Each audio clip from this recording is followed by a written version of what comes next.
자, 한 번에 끝내는 민법 이론 강의 김하인쌤입니다. 자, 35회 교재 세 종류 구입할 수 있습니다. 지금 진행하는 과정이 이 합격서 요약집 과정이죠. 그리고 존배 기출 문제도 매일 진행하고 있습니다. 다음에 강의 내용을 필기할 필요 없이 노트로 받을 수 있는 강의 노트 세 종류가 있어요.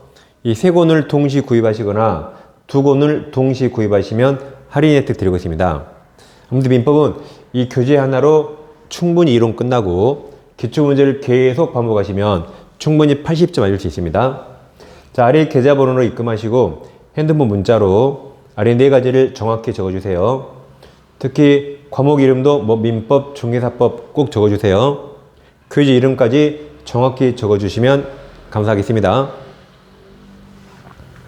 이 시간에는 자 38강입니다. 교재는 김하인 합격서입니다. 자, 이제 임대차에 들어가는데 임대차. 자, 합격서는 90페이지죠. 90페이지. 자, 제가 민법상 임대차 그랬죠. 임대차는 특별법, 주택임대차, 상가임대차 그거 생각하지 마세요. 그건 다음 시간하고 지금은 민법 임대차, 모든 임대차에 공통되는 성질입니다.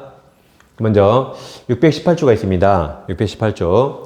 자, 임대차는 당사자 일방이 임대인, 임대인이 상대방이 임차인에게 목적물을 사용 수익을 약정하고 상대방 임차인이 이에 대해서 차임이죠? 동그라미쳐요. 차임이지 그 월세.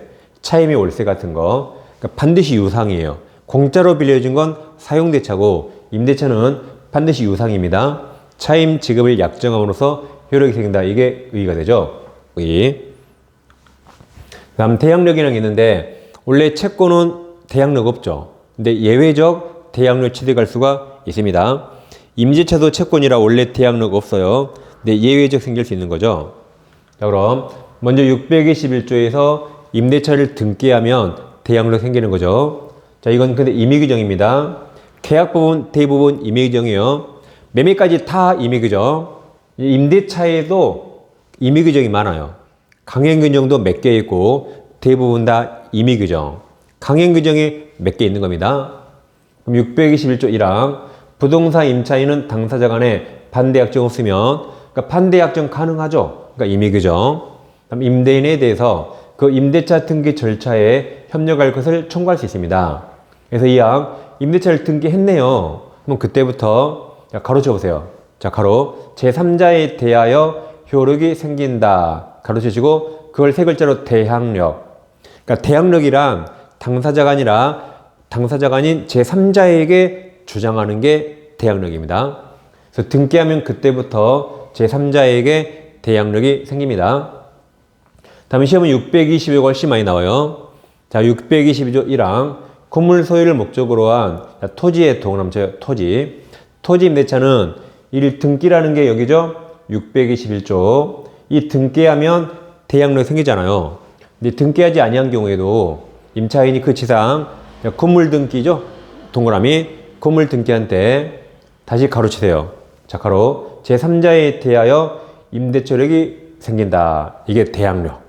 그리고 무슨 임대차? 토지. 여기 토지죠. 토지 대항력이 생긴다는 거죠. 건물이 등기하니까 토지 대항력이 생기네요. 자, 예를 들어서 가백에 나대지가 있습니다. 우리 건물 지을 목적으로 한 20년 임대차에서요. 그리고 우리 지상이 건물 지었습니다. 그럼 임대차 등기 했나요? 안 했나요? 아무 말 없으면 안 한 거죠. 그러니까 이것은 대항력이 없습니다. 근데 이제 우리 건물 지었잖아요. 그리고 갑이 병에게 토지를 팔아버리고 등기하면 병이 건물 철거 청구할 수 있습니다. 자, 그럼 이 계약 누구랑 했죠? 갑과 했죠. 그럼 채권은 계약 맺은 당사자 갑에게만 주장할 수 있고 병과 한 적 없죠. 그럼 병 제3자에게 20년을 주장할 수 없죠. 그게 대항력 없답니다. 잘 들어보세요. 어른이 계약 누구랑 했죠? 갑과 했죠. 갑에게 20년 주장할 수 있습니다. 갑에게 20년 주장할 수 있어요. 근데 그것을 대항력이라고 부르지 않습니다. 둘이 계약했으니까 약속 지켜라고 주장할 수 있는 겁니다. 대항력이란 갑과 맺은 20년을 제3자에게 주장하는 게 대항력이고 임대차 채권은 원래 대항력 없습니다. 그래서 어른 20년을 대항을 썼으니까 새로운 토지 소유자가 철거 청구하면 어른 철거해야 됩니다. 그 손해는 가볍게 청구해야 돼요. 그럼 이렇게 내버려 두면 건물이 다 없어지겠죠? 그래서 622에서 특별지역을 넣어서 건물을 을소유죠. 의론자 건물에 보존 등기할 수 있죠. 대항력 없죠? 등기할 수 있죠? 그러면 이 토지 임대차가 대항력이 생깁니다. 이 건물에 등기하면 이 토지 임대차가 대항력이 생겨서 이제 어른 20년을 평한 때 대항할 수 있기 때문에 새로운 토지 소유자가 철거 청구 못하게 막아주는 겁니다. 법정 의미만 잘 이해하시면 문제 풀 수 있어요. 사례로 의미를 잘 이해하시면 되겠습니다. 자, 문제 확인해 볼까요? 우리 갑으로부터 건물 소유를 목적으로 X토지를 10년간 임차 의리조를 의리임차해서 그 위에 자신 의 건물을 신축했습니다. 틀린 겁니다. 1번 특별한 사정이 없는 한 갑이 X토지 소유자가 아닌 경우에도 임대차 계약은 유효하게 성립합니다. 우리 방금 전 시간에 매도인 담보 책임에서 타인 권리 매매 유효죠. 그럼 타인 권리 임대차도 당연히 유효입니다. 유효. 임대차든 매매든 채권행위죠. 그럼 타인 권리 가능하다. 그래서 1번은 맞습니다. 2번 갑과 을 사이에 반대 약정을 쓰면 을은 임대인 갑에 대해서 임대차 등기 절차에 협력을 청구할 수 있죠. 한번 을이 현존하는 재산건물, 건물을 등기했네요. 건물을 등기하면 임대차를 등기하지 않아도 제3자에 대해서 효력이 생긴다 그랬죠? 620이죠. 건물에 등기하면 토지 임대차 효력이 생긴다. 이게 정답입니다. 이게 621조, 622조. 622조는 중개실무에도 많이 나와요. 그 다음 임대차 존속기간 가겠습니다. 교재는 90페이지죠. 90페이지 제일 하단에 있습니다. 그러면 세 가지 법을 비교할게요. 자, 민법 임대차와 특별법, 주택임대차보호법, 상가건물 임대차보호법입니다. 먼저 최장 기한 아무것도 없습니다. 다 100년, 1000년 약정 가능합니다. 최단기간 민법이 없어요. 주택은 2년, 상가는 1년 보장됩니다. 다음 차임을 몇 번 연체하면 해지하고 쫓아낼 수 있는가? 월세를 몇 번 연체하는가? 민법은 월세 2달분 2개예요. 주임법 규정 없습니다. 상임법 3달분 3개입니다. 자, 이렇게 주임법이 특별법이죠. 특별법에 규정이 없으면 또 다른 특별법이 아니라 일반법이 보충 적용돼서 주택도 월세 2달 밀리면 나가라고 쫓아낼 수 있습니다. 상가는 3개예요. 그럼 지금 기간 규정 보시면 민법은 보면 민법은 법에서 아무 제한 없죠. 민법. 그래서 예를 들면 토지 임대차 상관하세요. 토지는 주택 상가 아니죠? 그러면 뭐 1000년 유효, 2개월 유효. 그래서 약정하면 약정 무조건 유효입니다. 양걸 1번입니다. 오른쪽 페이지 91페이지 오세요. 양걸 2번 기간 약정 없는 게 나와요. 그럼 635조가 있죠? 자, 1항 임대차 기간 약정 없는 때 당사자 둘 다 언제든지 계약 해지입니까? 해지 통고입니까? 자, 해지 통고 동그라미. 그러니까 잘못할 때 하는 게 해지예요. 잘못했을 때 해지하고 이건 잘못한 게 아니죠. 그럼 해지 통고하고 해지 통고하면 상대방에게 준비할 시간을 줘요. 그게 2항입니다. 상대방의 전항의 통고를 받은 날로부터 다음 각호 기간이 경과한 때 해지 효력이 생깁니다. 자, 1호 가로쳐요. 자, 가로 토지, 건물, 기타 공작물 가로쳐요. 씁니다. 부동산. 2호가 동산이니까 1호는 여기 부동산. 부동산에 대해서 임대인이 해지 통과한 경우에 6개월, 임차인이면 1개월. 그러니까 임대인이 나가 그러면 임차인은 6개월 안에 나가면 되고 반대로 임차인이 나간다 그러면 임대인은 1개월 안에 보증금 내주소 보내줘야 됩니다. 동산은 둘 다 5일이에요. 부동산은 임대인과 임차인이 다릅니다. 약정 없는 경우겠죠? 그다음 임대차 효력에서 자, 임대인은 당연히 차임 월세 받을 권리가 있죠. 의무가 있는데 623조가 있습니다. 임대인은 목조물 임차인을 인도해야 되죠. 내 거지만 내가 사용 못하고 임차인에게 목조물을 넘겨주고 계약 존속 중 그 사용 수익에 필요한 상태를 유지하기 의무를 부담한다. 국어가 좀 이상한데 누가 유지 의무를 부담합니까? 누가 유지 의무를 부담해요? 임대인이 유지 의무를 부담한다. 그러니까 임대인은 임차인이 내 물건 잘 사용하도록 임대인이 유지 의무가 있습니다. 그러니까 임차인이 물건이 고장나면 임대인에게 전화하죠. 임대인이 유지할 의무가 있기 때문에 그럽니다. 그 다음에 이제 자 임차인 권리로 갑니다. 지금 91페이지죠. 중간에 양괄호 2번 임차인 권리의 의무. 먼저 임차인 권리가 있는데 자 여러분 책에 동그란 1번이 있죠. 91페이지 동그란 1번이 이 비용 상환 청구권입니다. 한 장 넘기시면 92페이지 위쪽에 동그란 2번이 이 부동산 매수 청구권. 그다음 92페이지 하단쯤에 동그라미 3번 토지 임차인의 여기 지상물 매수 청구권. 이 세 가지를 이제 보는 겁니다. 이 세 가지가 시험 엄청 잘 나오죠. 자 그럼 비용이 필요비와 유익비죠. 이건 모든 임차인이 청구할 수 있어요. 그다음에 이게 땅지자라 땅지 이게 토지 임차인이에요. 부속물은 건물 임차인입니다. 토지 X. 토지 임차인은 여기저기. 이거 두 개 구별을 시험에 잘 냅니다. 이건 건물 임차인 토지 X. 이쪽이 땅지 토지 임차인입니다. 자 그럼 두 개가 매수 청구권이라 성격이 똑같으니까 저기를 다 튀어놨어요. 이렇게. 그리고 비용과 성격이 완전히 여러 개 다르다. 그럼 법적 성격은 필요비 유익비 청구권은 임의규정입니다. 임의규정이라 특이하게 유효하죠. 포기 약정 가능하다. 근데 매수 청구는 강행 규정이라 폐지 약정 원칙 다 무효입니다. 그 다음 유치권 행사할 수 있는가? 필요비 유익비는 대표적인 유치권 행사 가능하죠. 근데 매수 청구는 둘 다 못합니다. 우리 예전에 유치권 행사 못하는 채권 외웠죠. 뭐라고 외우셨죠? 그렇죠. 보건복지부 매신 외웠습니다. 보증금, 권리금, 복 많이 받으세요. 이게 이제 지상물 매수 여기, 이게 부동물 매수 여기, 매매계약, 매매대금, 명의신탁에서 얘들은 동시행환별 행사할 수 있지만 유치권 행사 못합니다. 다음 월세 2달 밀려 채무불이행 쫓겨납니다. 쫓겨난 임차인이 목적물에 비용을 들여서요.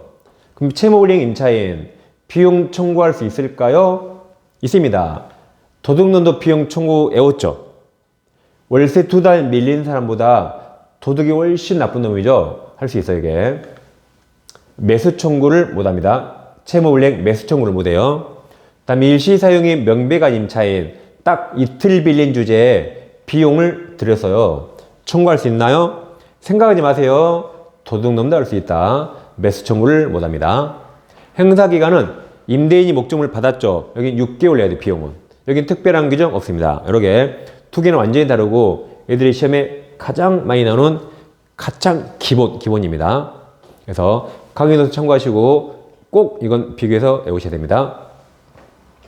우리 합격서도 이 내용들이 다 이제 군데군데 써 있어요. 그럼 모아서 표로 만든 겁니다. 그럼 하나씩 구체적 보겠습니다. 자, 91페이지.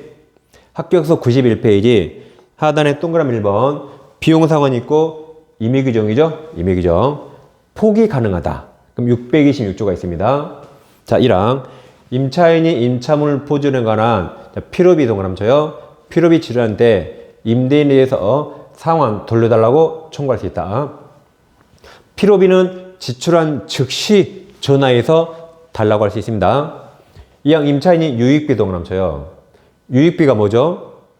돈을 꼭 드릴 필요가 없지만 돈을 드리니까 가치가 증가된 겁니다. 필요비는 꼭 드려야 할 거죠. 하수구가 막혔어요. 하수구 꼭 떼야죠. 필요비예요. 근데 주방을 꼭 리모델링 할 필요 없죠. 근데 이 리모델링 하니까 가치가 증가했다. 그게 유익비입니다. 한마디로 성형수술, 여자들은 성형수술 성형 안 해도 되잖아요. 근데 하면 더 예뻐지죠? 가치가 올라가죠? 피부도 올라가죠? 가치도 올라가고, 이렇게 유익비예요. 다시 임차인이 유익비를 지출한 경우에 임대인은 임대차 종료시 동그라미치시고 그 다음 말에 가로쳐요. 가로. 그 가액 증가가 현존한 때 하나요. 가로. 이 말 나오면 앞에 반드시 유익비 확인. 그러니까 필요비는 가액 증가가 없어도 청구할 수 있는데 유익비는 종료시 임대차 끝났을 때 가액 증가가 있어야 돼요. 그때 임차인은 지출한 금액이나 그 증가액을 상환하여야 한다. 누가 돌려줘야 됩니까? 누가 돌려줘야 돼요? 임대인. 임대인은 돌려줘야 된다. 반대해서 가면 임차인은 청구할 수 있다는 거죠. 그 다음 이 경우 유익비. 법원은 임대인 청구에 의하여 상당한 상환 기간을 허용할 수 있어요. 만약에 6개월간 허용했다. 그럼 변제기가 6개월 늘어나니까 그때는 유치권 행사 못하는 거죠. 그럼 이거 임의 규정이라 비용 상환 폐지 약정 유효입니다. 유효. 그래서 이미 유치권에서 공부했죠. 임대차가 끝나면 임차인이 목적물을 원상복구나 원상회복 약정하면 비용 청구 포기 약정으로 유효입니다. 그럼 이제 돈 달라고 못하니까 유치권 행사할 수 없다라고 임의 규정이라고 유치권 공부했습니다. 자, 이제 부속 매수로 갑니다. 92페이지. 자, 일단 부속물은 독립성이 있는 걸 말합니다. 독립성이 없는 건 부합물이에요. 부속물은 독립성이 있습니다. 따라서 원래 있던 건물의 일부가 됐다. 구성 부분. 이건 독립성 없는 거죠. 원래 건물에 똥배가 나온 거라 이건 부합물이에요. 독립성 없죠? 그럼 매수 청구 못합니다. 기존 건물과 독립성이 있어야 매수 청구 가능하고, 다음 기존 건물의 객관적인 편익을 가져야 돼요. 따라서 오로지 임차인의 특수 목적이만 필요하면 객관적 편익 없죠? 이때 매수 청구 못합니다. 그래서 속독편이에요. 속독편. 우리 책을 속독하죠? 속독 쭉쭉 하게 되죠? 속독편. 그럼 이제 법조문 봐볼까요? 자, 646조 1항. 여기 토지 X. 건물 기타 공작물 임차인이 그 사용 편익으로 해서 다음 누구 동의죠? 임대인 동의. 동그라미. 임대인 동의 얻어 이에 부수한 물건이 있는데 가로쳐나요? 임대차 종료 시 가로 임대인에 대해서 부속물을 사라고 청구할 수 있다. 이 항도 동그라미 쳐요. 임대인으로부터 매수 동그라미. 매수한 부속물에 대하여도 이랑과 똑같이 매수 청구할 수 있습니다. 자, 예를 들어서 가백의 토지 건물이 있는데 건물을 을에게 임대차에서 임차인 을이 건물을 사용하다가 을돈으로 이 파란색을 이렇게 설치했어요. 그럼 이 파란색은 둘 중에 하나입니다. 왼쪽이 기존 건물과 독립성이 없거나 있거나 둘 중에 하나예요. 그럼 파란색이 왼쪽 기존 건물과 독립성이 없다고 가정하면 왼쪽에 부합된 겁니다. 이 똥배가 이렇게 나온 거예요. 똥배. 그럼 다 갑살이죠. 그러니까 이거 갑소유가 돼버려요. 갑소유가 되는데 을돈으로 지었거든요. 그럼 우리는 나갈 때 유익비 같은 비용 청구받고 나가는 겁니다. 626조. 그런데 이번에는 파란색이 왼쪽과 독립성이 있습니다. 그럼 을돈으로 지어서 파란색은 을소유가 돼요. 을소유죠? 근데 기간이 끝났네요. 그럼 원래 을은 뜯어야 된다. 자기 거니까 뜯어갈 권리도 있고 뜯어줘야 할 의무도 있고 원래 뜯어야 돼요. 뜯어야 되는데 아까 법조문에 동그라미 2개 쳤죠. 임대인 갑 동의 얻어서 지었거나 원래 갑 물건인데 을이 갑으로부터 매수했대요. 이때 한해서 내거 갑 니가 사라고 이때 한해서 매수 청구할 수 있고, 이건 형성권이라 바로 매매가 형성이 되고 갑은 거절할 수 없습니다. 그리고 강행규정이라 아까 폐지약정 무효 그래서 무효. 이게 부속물 매수 청구입니다. 여러분 책에 자 기억은 강행규정이라 폐지약정 무효죠. 니은 독립된 물건이어야 돼요. 구성 부분 X. 디귿. 객관적 표적이 있어야 돼요. 임차인의 특수목적 X. 리얼 행사 요건 A는 임대인 통이 얻었거나 임대인에게 매수해야 되고, B는 아까 채무불이행은 행사 못한다. 미음 효과. 아까 A 일시 사용 안 된다 그랬죠? B 유치권 X라 다 있습니다. 그럼 이제 동그라미 3번, 이제 3번 토지 임차인의 지상물 매수 청구가 나옵니다. 자, 다 똑같아요. 토지 임대차나 토지 전세권은 판례가 인정하고, 땅지자 지상권, 셋 다 토지 빌렸죠. 셋 다 똑같이 매수 청구가 있습니다. 그럼 갑에게 나대지가 있어요. 우리 빌려서 여기에 찜질방을, 황토방을 딱 지었어요. 그럼 토지는 갑소유인데 건물은 을소유가 되죠. 근데 기간이 끝났네요. 그 원래 을은 나대지 빌렸으니까 원래 내 건물 철거하고 나대지로 원상회복해야겠죠. 그게 원칙인데 기간 끝났지만 건물이 멀쩡히 현존합니다. 이거 철거하기 아깝죠. 철거하기 아깝죠. 그때 임차인은 임대차 한번 더 하실래요? 라고 더 한다가 갱신한다. 한 번 더 하자고 갱신 청구할 수 있습니다. 이건 말 그대로 청구권이라 갑이 선택합니다. 임대인이 오케이 승낙하면 한 번 더 해요. 근데 임대인이 노 거절하면 그래? 그럼 내 건물 감 네가 살 수 있어요. 이때는 이게 청구권이지만 법적 성질이 형성권이라 꼭 사야 됩니다. 내 건물 사 그러면 바로 매매가 형성이 됩니다. 고객들은 매수 청구는 강행 규정 그랬죠. 배지 약정은 다 무효가 됩니다. 이 세 가지 사유들이 있어요. 이게. 자, 그럼 92페이지 제일 밑에 643조 법조문은 뭐 굳이 안 봐도 되고, 기억 강행 규정이고 위반 약정 무효. 니은 행사 요건의 A 토지 임대차 종료 시 지상건물이 현존해야 되죠. B 먼저 임차인의 갱신 청구에 임대인이 거절해야죠. 그러니까 갱신 청구 먼저 하고 그리고 쪽팔리게 거절당했을 때 매수 청구하는 거죠. 이 절차가 이렇게 있습니다.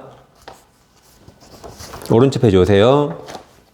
상단에 C 채무불이행 X, D 무효가도 가능하다. 이 무효가 건물, 무효가도 철거하기 아깝죠. 무효가도 행사할 수 있다. 행정청의 허가를 안 받아도 철거하면 아깝습니다.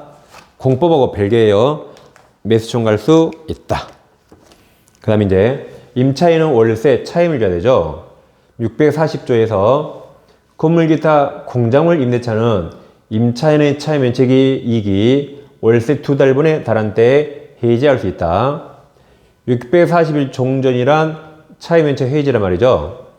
건물 기타 공작물 소유 또는 식목 체험이 염전이죠. 염전. 근데 무슨 말인지 안 물어봐요. 목축을 목적은 여기 토지네요. 토지 임대차도 존조 규정을 준용. 그럼 존조가 이익이죠. 결국 건물 임대차도 이익이, 토지 임대차 이익이 연체면 해지할 수 있다. 그래서 아까 좀 전에 민법 임대차는 월세 이익이 밀리면 해지할 수 있다고 했었죠. 그 내용입니다. 자, 임차인의 이제 부속물은 강행규정, 유익비는 임의규정, 옳은 겁니다. 1번 유익비는 종료시기 정답이네요. 종료시 행사한다. 필요비 즉시, 유익비 종료시. 2번 부속된 물건이 건물의 구성 부분이면 독립성 없죠. 독립성 없으면 부속 매수 안 된다 그랬죠. 3번은 이미 강행규정이라 강행규정 부속물 폐지 약정은 임차인에게 불리함으로 무효이다. 3번 일시 사용 나오면 매수 청구 X. 다음 유익비는 6개월이죠. 6개월 내 행사한다. 아까 처음에 박스 그거 꼭 외우세요. 그 다음 임차인 갑이네요. 사람이 주야세 갑. 임대인이 을로 되어 있네요. 지상물은 강행규정. 지상물 매수 청구 옳은 겁니다. 1번 임차인 갑의 매수 청구가 유효하려면 임대인 승낙 필요 없죠. 필요 없다. 2번 건축가 받은 건물이 아니다. 무효가다. 그래도 매수 청구할 수 있다 그랬죠. 채무불이행 나오면 제일 끝에 매수 청구할 수 없다. 이게 정답이네요. 5번 갑은 매수 청구 행사에 앞서 계약갱신 청구 해야 되죠. 갱신 청구를 먼저 하고 거절당했을 때 매수 청구하는 거죠. 정답은 4번입니다. 자, 세 가지 권리 꼭 잘 기억하세요. 이제 다음 시간에 양도전대로 이어집니다.